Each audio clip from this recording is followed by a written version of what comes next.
Hi, welcome back to a new episode on Retro Game Revival. So today, as you can see, we have a bit of sun and you might hear some background noise. It's my dogs that are actually laying around me enjoying this sun as well. But I figured today we can actually have a look at this marvelous device that I have here. This is the Commodore 128 and yeah, I thought we could use some of that sun to make it look better again. It's seen better days. It's a bit yellowed. You know what? I'll get a better shot. I'll put the camera in a different position so you can see all the flaws that it has. So had to move it out of the sunlight to get a better picture of this. But as you can see, like first of all, this keycap here is broken off. I pulled it out of storage and I don't know what happened, but seems like that key just shattered. The post mount of it has broken off on the right and top hand side. So yeah, this is going to be interesting. I'll probably make something up in Fusion 360, print it out and repair it. Obviously those files will become available for free for everyone. Other than that, the keys that you see around have all sorts of shades of different colors of yellow, and over here on this side there is a huge band actually that's yellow while the rest of it isn't. So I'm going to take it apart, put it out in the sun, show you the things that I use for retrobrighting it outside, and yeah, let's have a go at that.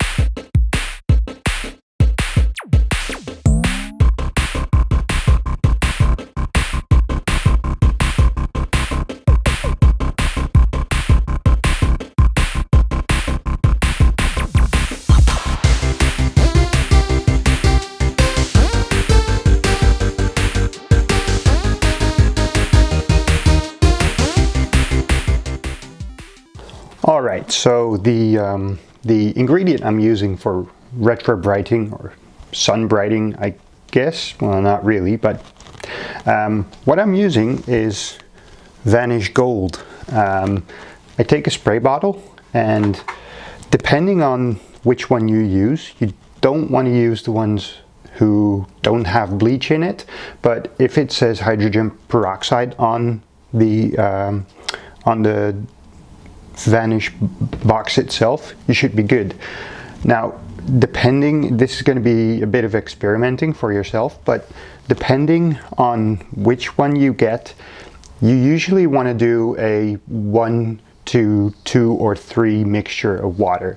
So I basically fill it up to here with Vanish, and then for the gold one, if I want a very strong mixture, I'll do it 1 to 1, and then for the next day, if the process hasn't fully finished, I top it off with water again up until the 3rd line and just repeat it for a day. I'm going to prepare this and put things out in the sun, and I'll show you how I do those things. Just a little something I forgot to add. Make sure you use hot water. That basically helps accelerate the hydrogen peroxide and the reaction with the sun. I also need to mention that I did not come up with this idea. It was Simon Locke, also known as Ergun on Twitter, who pointed this method out to me. I used it on a VIC-20 last week. I'll put some pictures up just to show that. I had a really good result on that, and I just wanted to share this with everyone. I talked to him. I basically said, hey, are you fine with me sharing these details? And he's sure, go ahead. So I just wanted to point out that credit goes to him though.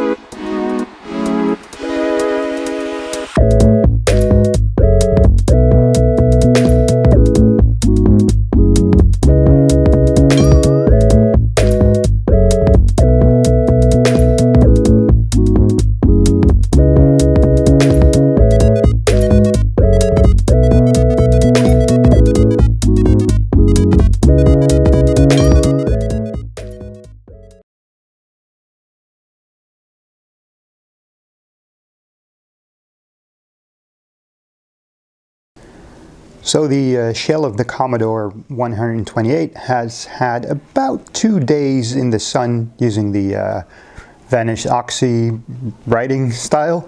I don't know how well this picks up on camera. This side still has a little bit of yellowing, but overall I'm really pleased. It's looking great again. Not so much for this piece of it. So as you can tell, the keyboard is quite bad shape. So what I want to do, because we're going to have overcast and some rain actually the coming week, I want to try and put these keys in the in my Retrobright box using the same formula. So what I've ended up doing, let me grab these.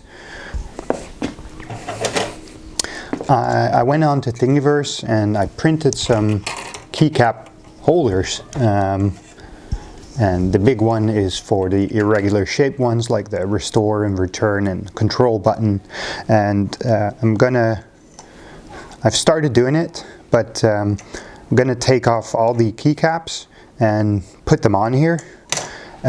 These are shaped, it doesn't show up that well, but these are a perfect fit for the keys of the Commodore keyboard.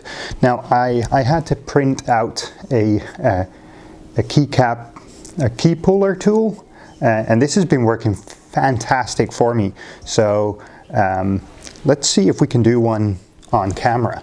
I'm going to move this out of the way carefully. Don't want it to drop. Oop. We're going to take the keyboard and using the tool, all I have to do is put it around one, apply some straight pressure upwards, and it comes right out. There you go. So I can then take the holder and put it on here. There we go, and that's secured. It's not gonna fall off. So yeah, I'm gonna do that for all of these, and I'm gonna wash them to start off with. So I don't know if this shows up on camera as well, but between the J and K keys here, it's really grimy and dirty. So yeah, I'm gonna go ahead, clean this all up. I'm gonna put it into a Retrobright box, and we'll see what the end result is gonna be after, you know, I think half a day or a day inside the box.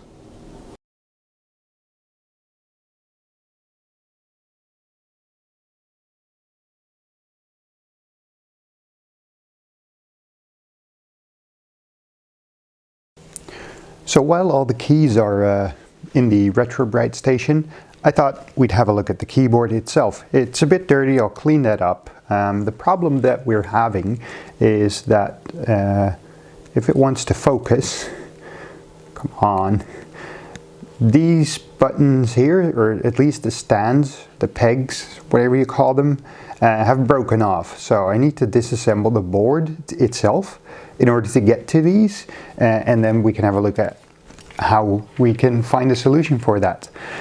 We've got some toggling keys, which is, I think, the 4080 line display button, the caps lock, etc.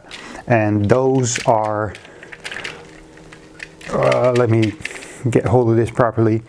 Those are actually soldered to one of the ground pads, I'm assuming ground pads, onto this board. So we need to get the old Captain tape off, desolder the wires, and then we can undo all the screws and get access to the other side of this board so that we can finally get to these.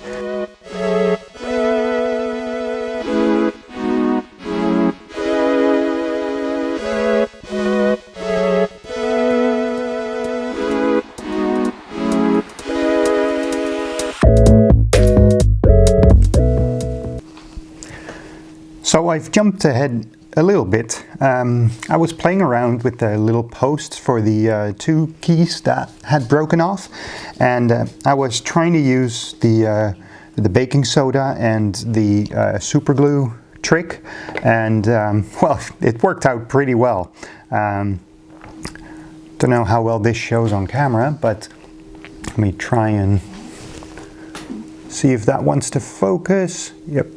So I've basically, if it wants to focus, managed to recreate the post just using the baking soda and the super glue trick. Like I said, it was actually really easy. What I ended up doing is taking a bit of plastic, applying some tiny amount of super glue, and just dipping it in the baking soda, building it up layer by layer. After having done so, you obviously end up with a bit of excess, and I used some small files, various sizes and measurements, to get it back into its original shape. So I'm going to be rebuilding the keyboard, and we'll have a look afterwards. The keycaps are also done in the Retrobright box, so I'm going to fully assemble it, and let's have a look at the final piece. So finally, having fully reassembled it, I think it looks great. This is a hell of a lot better than what we started out with. We've got functional keys again. All these are working.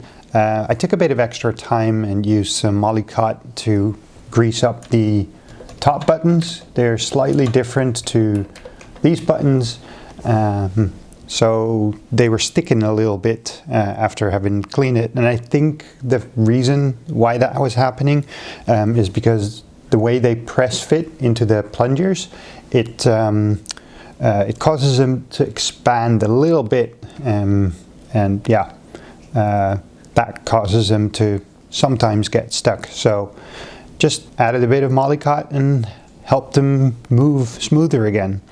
Now, before I end this video, I wanted to talk about a couple of things that we did here today.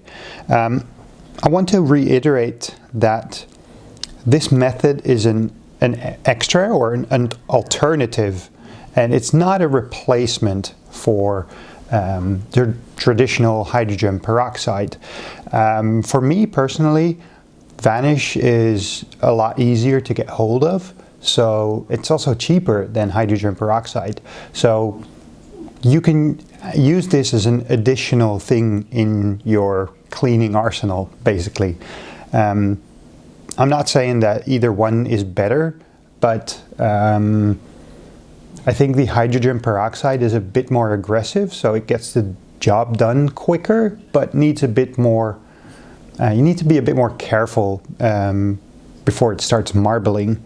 I haven't had a problem with this method at all regarding marbling, but as you could have seen, like this side could use, this one over here, could use a bit longer. I was running out of sunlight though.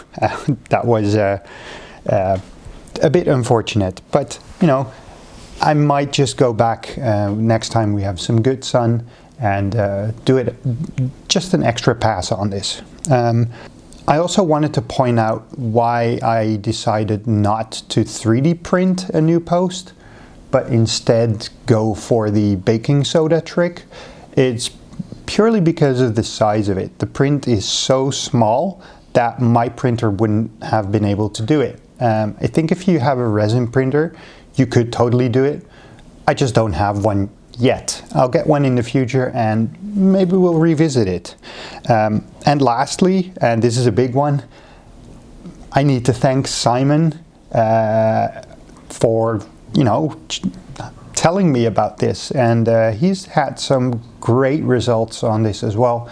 I'll post his Twitter link down below. I hope you enjoyed this video. I sure did. I mean, look at my Commodore. It's looking fantastic. I'm really happy, and I hope to see you around for the next time. Until then, take care.